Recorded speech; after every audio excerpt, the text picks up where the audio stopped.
Very beautiful morning to you. Here is the news at 10. First, the highlight.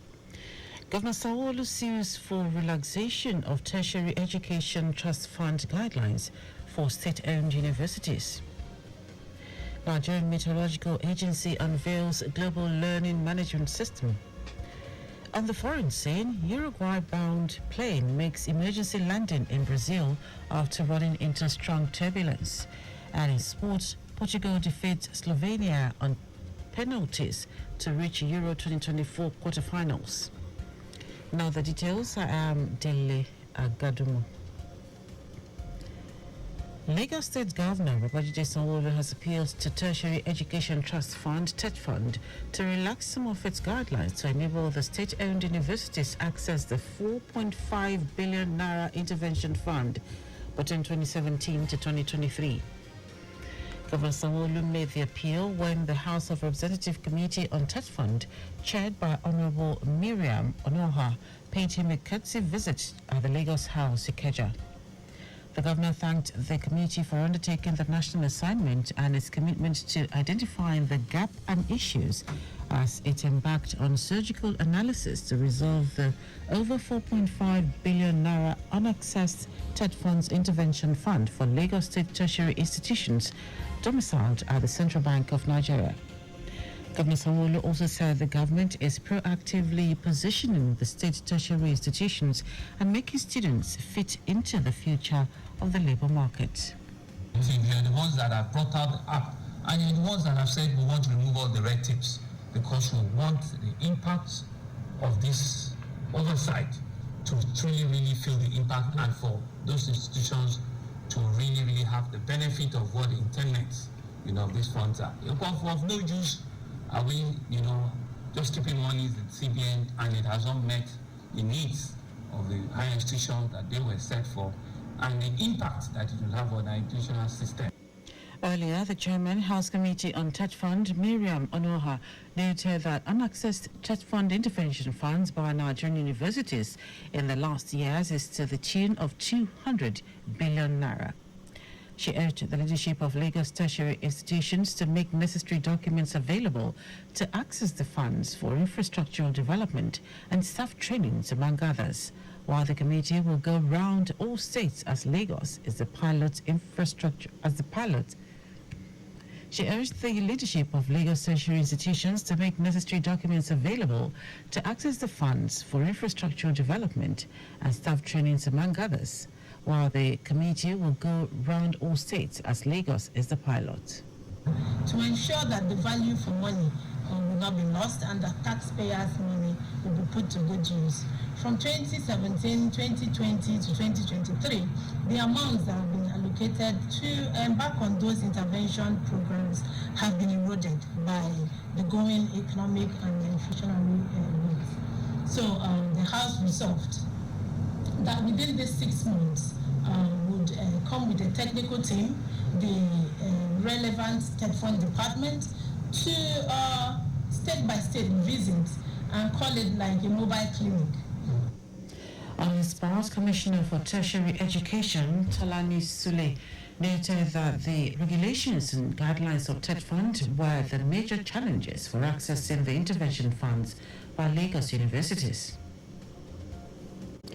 The Lagos State government is set to launch labour market information system on Wednesday as part of its strategy to create wealth and employment for the teeming youths in the state.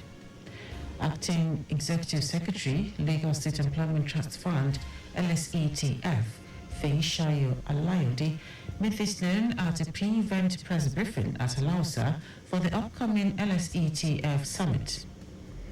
Alayode, who stated that the theme of the summit, job creation, uniting for impact, create, collaborate, change, is apt for as many panelists will speak at the summit with Governor Babajide Sanwo-Olu as a special guest. While fielding questions from newsmen on the activities of LSETF, the acting executive secretary, who said over 10 billion naira has been disbursed so far with 86% recovery rate, appealed to those still owing to pay up to allow other entrepreneurs benefit from the scheme. when you want to start a business, it's not only about access to capital, it's not only about funding. There are other aspects to set your business up for success. If you don't pay this money back, you're shooting somebody else in the foot, i.e., the person that should have access to that loan tomorrow wouldn't have anything to give. So it's important that we collect 100%. On his part, the special advisor to the governor on media and publicity, Boyega Akoshile, explained that the LSCTF scheme is to empower those with creative ideas with seed funds to create employment, hinting that over 500,000 businesses have been supported. LSCTF is for everybody that's doing business legitimately in Lagos State, and you only need that platform to scale up and of course to further create value to the society by also becoming employer of labor. The LSCTF summit is expected to empower and give free business training to those in circular economy and green economy, among others. Lagos State government says no fewer than 145 subscribers have been refunded of their full deposit for various categories of homes in Igodo Mixed Housing Estate following their indication of lack of further interest in the housing scheme. Permanent Secretary, Lagos State Ministry of Housing, Bolaho Toriola, said this while fielding questions on the allocation of the newly inaugurated 270 home units, Cluster 1 of the Eco Housing Scheme. Toriola pointed out that the delivery of the housing estate was cumbered by various factors ranging from administrative issues to large-scale vandalization of the estate by hoodlums. While lauding the patience and understanding of the early subscribers of the estate who waited for the estate to be completed, Toriola said the state government has since refunded 145 former subscribers who applied for repayment with genuine evidence of payment since the administration of former Governor Akinwumi Ambode till date. Toriola appealed to subscribers who had applied for refund but have not been paid, urging them to come to the Ministry of Housing with all necessary original documents, while subscribers with claims of loss of original receipt or document should provide police report and declaration of loss of document or receipt. He assured all genuine subscribers that the delivery of the Eco Housing Scheme is still an ongoing process, noting that there are still 576 homes of various categories to be completed before the end of first quarter 2024. Toriola also reiterated the utmost commitment of the state government towards continuous provision of homes to citizens in all the administrative divisions of the state. Lagos State government has expressed its commitment to enhancing the potential of the waterways to boost water tourism in the state. Commissioner for Tourism, Arts and Culture, Toke Benson Aweka, said this during the Fuji Fusion Loriomi event held at the weekend on MV Adimorisha barge organized by the Lagos Ferry Services Lag Ferry. Benson Aweka said the state government is committed to enhancing water tourism in Lagos State to boost the local economy, create employment opportunities and attract both domestic and international tourists. Also, the Managing Director of Lag Ferry, Ladi Balogun, said Governor Babajide Sanwo-Olu has created an enabling environment for stakeholders to explore various opportunities within the state's blue economy, while assuring that the agency will focus on improving the passenger experience by ensuring safety, comfort and efficiency on its boats. Balogun informed that it also aims to provide tourists with a unique and enjoyable way to experience several Lagos iconic landmarks such as the Lekki Ikoyi Link Bridge, Eko Atlantic City and Takwa Bay, while also decongesting the city's roads. Now to the rest of the stories. The Nigerian Meteorological Agency, NIMET, has launched a global learning management system integrated with Microsoft Teams. According to the Director General and Chief Executive Officer of the agency, Charles Anosike, The platform will enhance its global opportunities as well as create a window of collaboration with other reputable organizations.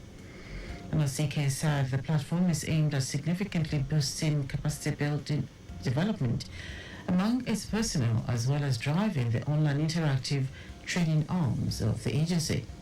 He said the integration of Microsoft Teams with the learning management system will provide its personnel and learning institutes with a seamless and robust platform for collaborative training and development. The National Center for the Control of Small Arms and Light Weapons says the large cache of arms and ammunition intercepted by the Nigerian Customs Service would be destroyed after documentation has been completed. The center also confirmed that the Customs had handed over the weapons to it. The Nigerian Customs had, during one of its operations, intercepted a 40-foot container loaded with 844 rifles and 112,500 live ammunition in Port Harcourt. The arms and ammunition were said to have been skillfully concealed within items such as doors, furniture, plumbing fittings, and leather bags. The Centre's Director, Strategic Communications and Information, Pius Okwego, said the handing over of the seized weapons was done in Port Harcourt, Rivers State. The federal government has established an advisory board and a ministerial task force on malaria elimination in Nigeria. According to the senior advisor to the coordinating Minister of Health and Social Welfare on Media and External Relations, Tashikana Hala, the advisory board and task force are to accelerate progress towards malaria elimination in the country. Hala said malaria, a life-threatening disease caused by parasites transmitted to humans through the bites of infected female Anopheles mosquitoes, occurs regularly and is widespread across Nigeria. While inaugurating the advisory board and ministerial task force, he explained that malaria poses a significant burden on Nigerians in terms of mortality, morbidity, loss of work hours, out-of-pocket expenses, and government investments in treatments and interventions. Now to foreign news. A flight hit by strong turbulence has made an emergency landing in Brazil, with 30 people reported injured. The Air Europa Boeing 787-9 Dreamliner was flying from Madrid to Montevideo when the mid-air incident happened. The plane, which had 325 passengers on board, ran into turbulence over the Atlantic when it had nearly reached the Brazilian coast. Airport officials said passengers needed medical assistance and were taken to the nearest hospital.